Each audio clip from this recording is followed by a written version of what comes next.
মানুষ মানুষ এক সামাজিক প্রাণী। সমাজে ঘোরাফেরা করে, অন্য মানুষ খুঁজে বেড়ায়, সম্পর্ক তৈরি করে, সেটাকে গড়ে তোলে, সুখ দান করে, সুখ লাভ করে, নিজের দুঃখকে কম করে। কিন্তু একটা জিনিস সে বোঝে না, কোন ব্যক্তি আপন আর কোন ব্যক্তি পর। দেখুন, আপন সে নয় যে সুখের সময় আপনার সাথে থাকে। আপন সে যে দুঃখের সময়ে শুরু থেকে শেষ অবধি আপনার সঙ্গে থাকে। তাই খেয়াল রাখবেন, সুখের সময় যে আপনার সাথে থাকে তারা সেই ব্যক্তিগণ যাদের আপনি পছন্দ করেন। কিন্তু যে দুঃখের সময়, সমস্যার মধ্যে, কষ্টের ও একাকিত্বের মধ্যে আপনার সাথে থাকে, আপনাকে সব সময় সঙ্গ দেয়, তারা সেই ব্যক্তি যারা আপনাকে পছন্দ করে। এবারে কাকে আপনি আপন বানাবেন আর কাকে পর, সিদ্ধান্ত আপনার। রাধা রাধা। আপনি জীবনে কখনো দেখে থাকবেন অথবা শুনে থাকবেন যে মানুষ যখন দুধ পান করে তার মধ্যে যদি কোনো মাছি এসে পড়ে, সে আর সেটা পান করে না, সেই দুধকে কোথাও ফেলে দেয় সে। কিন্তু ভেবে দেখুন, এখানে পরিস্থিতি একটু আলাদা হলে, দুধের বদলে ঘি থাকলে মানুষ কি করে? সেই ঘি ফেলে দেয় না, সেখান থেকে মাছিটাকে বের করে ফেলে দেয়। এটা দিয়ে আমরা কি শিক্ষা পেলাম? এটাই যে এখানে মাছি গুরুত্বপূর্ণ নয়, গুরুত্বপূর্ণ হলো সেই খাবার, ঘি। এবারে ভাবুন, দুধ আর ঘি এই দুই উৎপন্ন হয় গরু থেকে। তাহলে বেশি মাহাত্ম্য ঘিকে কেন দেওয়া হয়? তার কারণ, যে যত বেশি তাপ সহ্য করে সে তত উৎকৃষ্ট হয়, সে ততটা মূল্যবান হয়।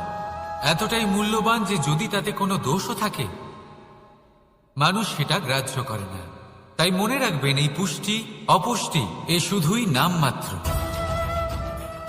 কিন্তু পরিশ্রম করা, সংঘর্ষ করা, তাপ সহ্য করা,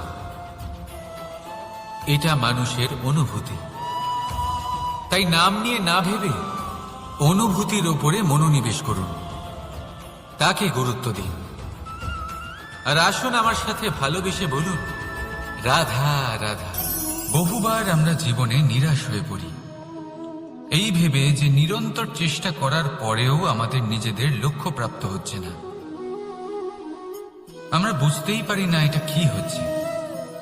অনেকবার এরকম মনে হয় যে সেই লক্ষ্য যা আমরা চাইছি, সেই স্বপ্ন যা আমরা দেখেছি, যার জন্য আমরা নিরন্তর চেষ্টা করেছি, আমরা হয়তো তার যোগ্যই নই। ওই লক্ষ্যই আমাদের জন্য সঠিক নয়। আমাদের মনোবল ভেঙে যায়, আর তা হলো অত্যন্ত কঠিন এক পরিস্থিতি। কিন্তু সেই সময় কি করা যেতে পারে? আপনাকে একটা উদাহরণ দিয়ে বোঝাই। কখনো কোনো বৃক্ষকে দেখেছেন? সেও অনেক কঠিন পরিস্থিতির সম্মুখীন হয়, যেমন পাতা ঝরার সময়। এই সময় এলেও বৃক্ষ হার মানে না, সে নিজের পাতা ও ফুল বদলে ফেলে, কিন্তু শিকড় কখনো বদলায় না, সে তখন অটল থাকে। আর এই সময় চলে গেলেই বৃক্ষকে দেখুন, আবার ফুলে ফলে পরিপূর্ণ হয়ে ওঠে। এইভাবে আপনিও জীবনে নিরন্তর চেষ্টা করতে থাকুন। তাও আপনি সাফল্য না পেলে নিজের পথ বদলে ফেলুন, কিন্তু সামনে এগোতে থাকুন, নিরন্তর চেষ্টা করতে থাকুন। কোনো না কোনো রাস্তা দিয়ে, কোনো না কোনোভাবে আপনি পৌঁছে গেলে আপনি জানতে পারবেন আপনার সাফল্য আপনার জন্যই অপেক্ষা করছিল। রাধা রাধা। আপনি মনুর বিষয়ে নিশ্চয়ই শুনে থাকবেন। ওনাকে একটা সুযোগ দেওয়া হয়েছিল, হয় উনি নিজের হালের রক্ষা করবেন, নয় এই সৃষ্টিকে আসন্ন প্রলয়ের হাত থেকে বাঁচানোর জন্য নৌকার নির্মাণ করবেন। উনি নিজের নির্বাচন করেছিলেন, আর আজ আমরা সবাই মানুষ নামে পরিচয় পেয়েছি। এমনই এক সুযোগ পেয়েছিলেন শ্রীরাম এবং সীতাও। ওনারা আবেগের ঊর্ধ্বে উঠে এই সংসারের সামনে এক সেরা উদাহরণ প্রস্তুত করেছিলেন। এরকমই এক সুযোগ পেয়েছিলেন রাবণ, এরকমই এক সুযোগ পেয়েছিলেন কংস। একটা সুযোগ, অন্যায়ের পথ ত্যাগ করে সত্যের পথে চলার। ওনারা সেই সুযোগ ত্যাগ করলেন এবং ওনাদের এই সংসার ত্যাগ করতে হল।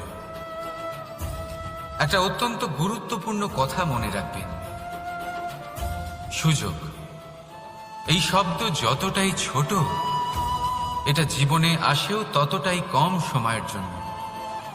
এবার এই সুযোগের আপনি কি করবেন? এর সদ্ব্যবহার করে নিজের নাম প্রকাশিত করবেন, এই সংসারে ইতিহাসে নিজের নাম অমর করবেন, নাকি অসফল হওয়ার উদাহরণ হয়ে উঠবেন, সেই সিদ্ধান্ত হলো আপনার। রাধা রাধা। স্বপ্ন, স্বপ্ন এই শব্দ আমাদের জীবনে কতটা গুরুত্বপূর্ণ হয়। কিছু স্বপ্ন এমন হয় যে আমরা রাতের মিষ্টি ঘুমের মধ্যে দেখি, তো কিছু স্বপ্ন আমরা খোলা চোখেই দেখি। কিছু স্বপ্ন আমাদের শান্তির ঘুম দেয়, আবার কিছু স্বপ্ন আমাদের ঘুমোতেই দেয় না। এবার খোলা চোখে দেখা এই স্বপ্ন ছোট হতে পারে বা বড়, কিন্তু এর সাথে যুক্ত থাকে সাফল্য। এবার আপনাকে একটা কথা বোঝাই, এই হলো আমার স্বপ্ন, এই হলো সাফল্য। এবার এদের মধ্যে যোগসূত্র হলো বাধা বিপত্তি। তাহলে যত বড় স্বপ্ন হবে ততই বড় বাধা, যত বড় বাধা বিপত্তি ততই বড় সাফল্য। মনে রাখবেন, আকাশে সব থেকে উঁচুতে ওড়ার জন্য বাজ পাখিকে মেঘের ওপর দিয়ে উড়তে হয়। তাই এই বাধা বিপত্তির থেকে দূরে পালাবেন না। অবশ্যই এ হলো সেই বাধা বিপত্তি যার থেকে সংসার দূরে পালাতে চায়। এই সেই অসুবিধা যা আমাদের জীবনে যাতে না আসে সেজন্য লোকে প্রার্থনা করে। কিন্তু এই সেই বাধা যার সম্মুখীন হয়ে আপনার সাফল্য প্রাপ্তি হবে, আপনি আপনার লক্ষ্যে পৌঁছতে পারবেন। তাহলে আসুন আমার সাথে ভালোবেসে বলুন, রাধা রাধা। প্রসন্নতা, এই প্রসন্নতা এমন কোন অনুভূতি নয় যা সৃষ্টিতে শুরু থেকেই ছিল।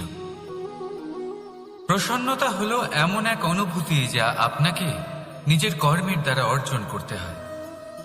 আর যত অন্যকে দেবেন ততই তা অঙ্কুরিত হবে। অর্থাৎ যতটা প্রসন্নতা অন্যকে দিতে পারবেন ততটাই প্রসন্নতা নিজে চলে আপনার কাছে আসবে। এবার আপনি বলবেন, এ তো অত্যন্ত কঠিন কাজ, এ কিভাবে সম্ভব হবে? সবাইকে প্রসন্ন রাখা তো স্বয়ং মহাদেবেরও সাধ্য নয়। আমরা তো হলাম সাধারণ মানুষ, এ কিভাবে হতে পারে? চলুন আপনার এই কথা আমি মেনে নিলাম। সবাইকে প্রসন্ন রাখা সম্ভব নয়, এটা 100% সত্যি কথা। কিন্তু আমরা চেষ্টা তো করতেই পারি যে প্রসন্নতা না হোক, আমরা যেন কাউকে দুঃখ না দিই। এটা তো আমরা করতেই পারি। যত এই দুঃখ দূর হবে ততটাই সুখ ছড়িয়ে পড়বে, আর যত এই সুখ ছড়িয়ে পড়বে ততই বাড়বে এই প্রসন্নতা। তাহলে আসুন এই প্রসন্নতার সাথেই বলুন, রাধা রাধা। ভাগ্য, সময় ও কর্ম। দেখতে গেলে আমরা সবাই এই তিনটি শব্দের সাথে খুব ভালোভাবে পরিচিত। হয়তো আমাদের জীবনে আমরা এই তিনটি শব্দের প্রয়োগ অবশ্যই করে থাকি। দেখতে গেলে এই বিষয়ে প্রত্যেক ব্যক্তির দৃষ্টিভঙ্গি আলাদা। কেউ বলে সময়ই হলো সেই মাধ্যম যা ভাগ্য বানায়, কেউ বলে ভাগ্যই হলো সেই যা সময়কে বদলে দেয়, কেউ বলে ভাগ্য এবং কর্ম এই দুই একই দাঁড়িপাল্লার দুই দিক। যদি আপনাকে সত্যিটা বোঝাই তাহলে ঠিক এইভাবে বোঝাবো। মনুষ্য জন্ম লাভ করা, মানুষ রূপে জন্মগ্রহণ করা, এটি ভাগ্যের হাতে থাকে। মৃত্যুকে প্রাপ্তি করা সময়ের হাতে থাকে। এই দুটি আমাদের হাতে নেই। কিন্তু মৃত্যুর পরেও চিরকালের জন্য অমর হয়ে থাকা, লোকের হৃদয়ে বসবাস করা, এটি অবশ্যই আমাদের হাতে আছে। আর এই আমরা অর্জন করতে পারি শুধুমাত্র আমাদের কর্মের দ্বারা। অর্থাৎ কর্মই হলো সব কিছুর আধার। তাহলে এর থেকে কখনো বিচলিত হবেন না।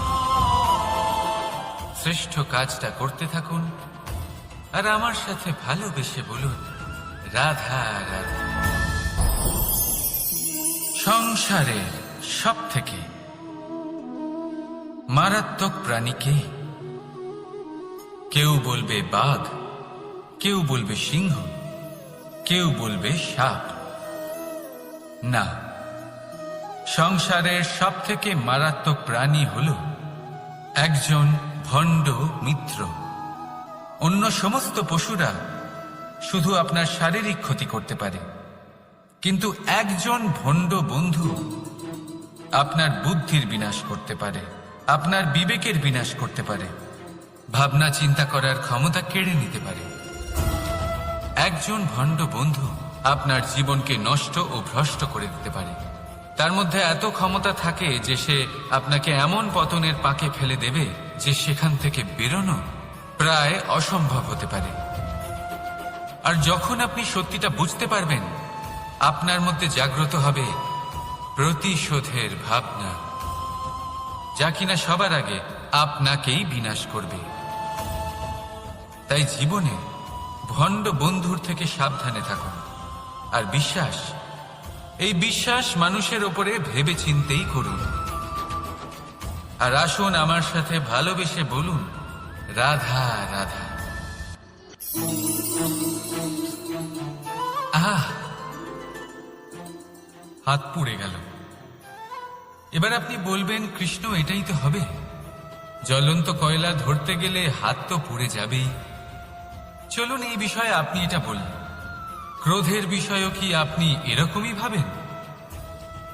অবশ্যই ভাবা উচিত, কারণ ক্রোধ হলো ঠিক এইরকম। আমরা ভাবি এই জ্বলন্ত কয়লা হাতে তুলে কারোর দিকে যদি আমরা ছুড়ি তার ক্ষতি হবে, কিন্তু সর্বপ্রথম আমাদেরই হাত পুড়ে যাবে। এই ক্রোধ সর্বপ্রথম আপনারই বিনাশ করবে, আপনার আনন্দ কেড়ে নেবে, আপনার শরীর খারাপ করে দেবে, আপনার অস্তিত্বকে পুড়িয়ে ফেলবে। তাই এই ক্রোধের থেকে সাবধানে থাকুন আর ভালোবেসে বলুন, রাধা রাধা। এই সংসারে কিছু মানুষের তীব্র বাসনা থাকে, সে নিজেকে বিনাশ করতে চায়। কিছু মানুষ মদ্যপান করে নেশায় বুঁদ হয়ে থাকেন, কিছু মানুষ বিলাসিতা করেন, আর কেউ সবার সাথে শত্রুতা করে বসেন। যদি আপনি নিজের বিনাশই চান, তাহলে এইসব করার প্রয়োজনই নেই। শুধু একটু অহংকার পোষণ করুন। হ্যাঁ, আপনি ঠিক শুনেছেন, এই অহংকার আপনাকে বিনাশ করে দেয়। এ হয়তো কাঁটার মতন বেঁধে না, কিন্তু এর ধার আপনাকে রক্তাক্ত করে দেয়। আস্তে আস্তে আপনার প্রিয়জন, আপনার বন্ধু, আপনার আত্মীয়, যাদের আপনি ভালোবাসেন, তাদের সকলকে আপনার থেকে দূরে করে আপনাকে একা করে দেয় এই অহংকার। যদি আপনি এই জীবনে বাঁচতে চান, তাহলে বিনম্র হতে শিখুন।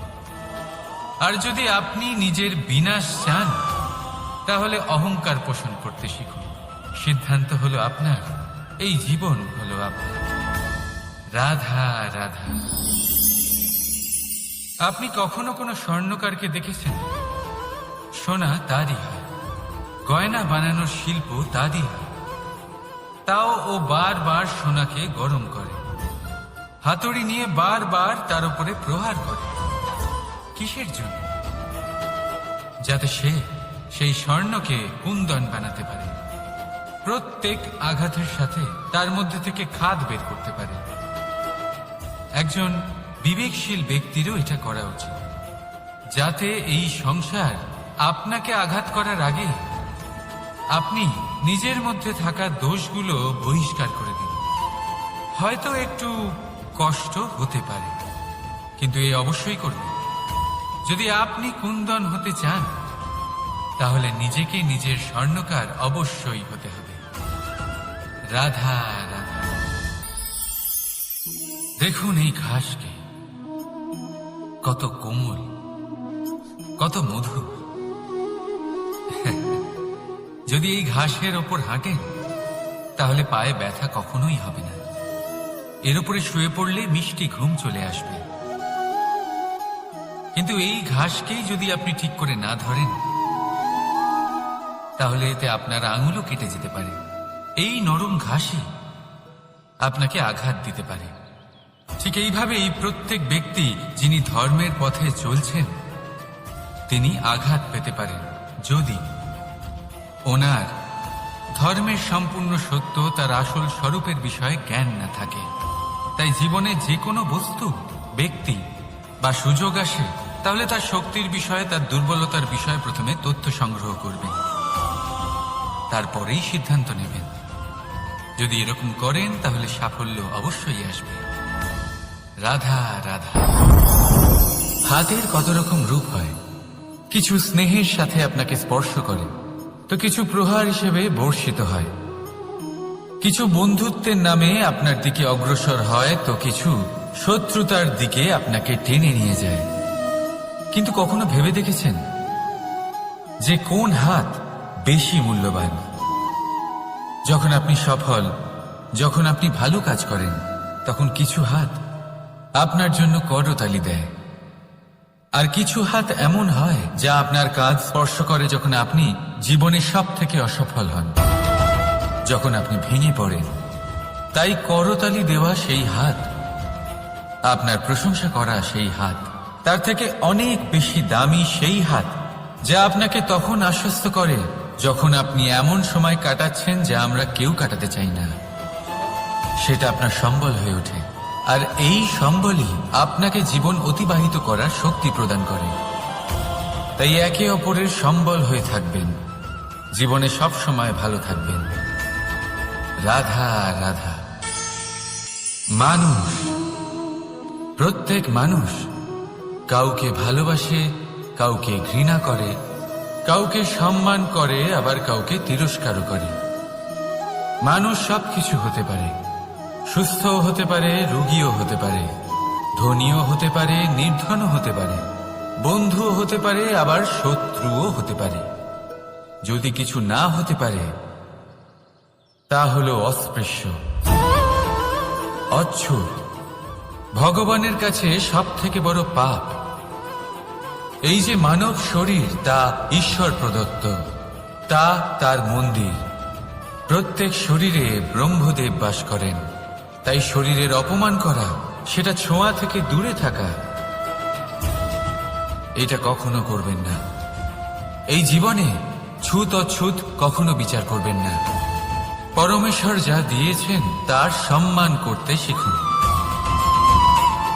আর আসুন আমার সাথে ভালোবেসে বলুন, রাধা রাধা। প্রেম আর চাওয়া একই মনে হয়, তাই না? কিন্তু আসলে এরা আলাদা। এদের মধ্যে অনেক তফাৎ আছে। দেখতে গেলে প্রেম আর চাওয়া কখনোই এক হতে পারে না।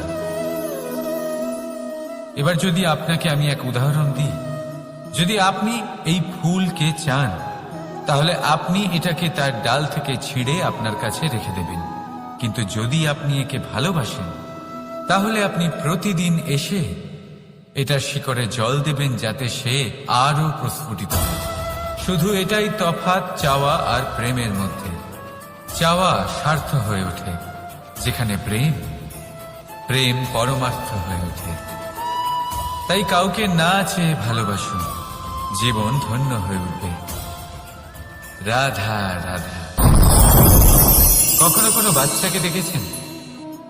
কত কিছু ঘটতে থাকে তার জীবনে। শৈশব থেকে বেড়ে ওঠা অবধি অসংখ্য অনুভূতি অনুভব করে সে। কখনো পড়ে যায়, কখনো আহত হয়, কখনো জ্ঞান লাভ করে, কখনো কষ্ট সহ্য করে, তো কখনো আনন্দ উপভোগ করে। কিন্তু মনে রাখে সে শুধুমাত্র আনন্দের মুহূর্তগুলি। এবার শুধু একবার আপনার জীবনের প্রারম্ভের দিকে তাকিয়ে দেখুন, আপনার শৈশবে তাকিয়ে দেখুন। আপনি দেখবেন বেশিরভাগ যেসব স্মৃতি আপনার মনে আছে, সেগুলি সমস্ত ভালো মুহূর্তে, খারাপ মুহূর্তের নয়। সেই জন্য শৈশব সব থেকে সুখী হয়, এতে নিশ্চিন্ত থাকা যায়। সেই জন্য আজ আপনি যতই বড় হয়ে উঠুন না কেন, খারাপ স্মৃতি, খারাপ ঘটনা সব ভুলে যাওয়ার চেষ্টা করুন। একবার খারাপ ঘটনা ভুলে যাওয়ার অনুভূতি আপনার হয়ে গেলে তখন মনে রাখবেন যতই কঠিন পরিস্থিতির মুখোমুখি আপনাকে হতে হোক, তার মোকাবিলা করতে আপনি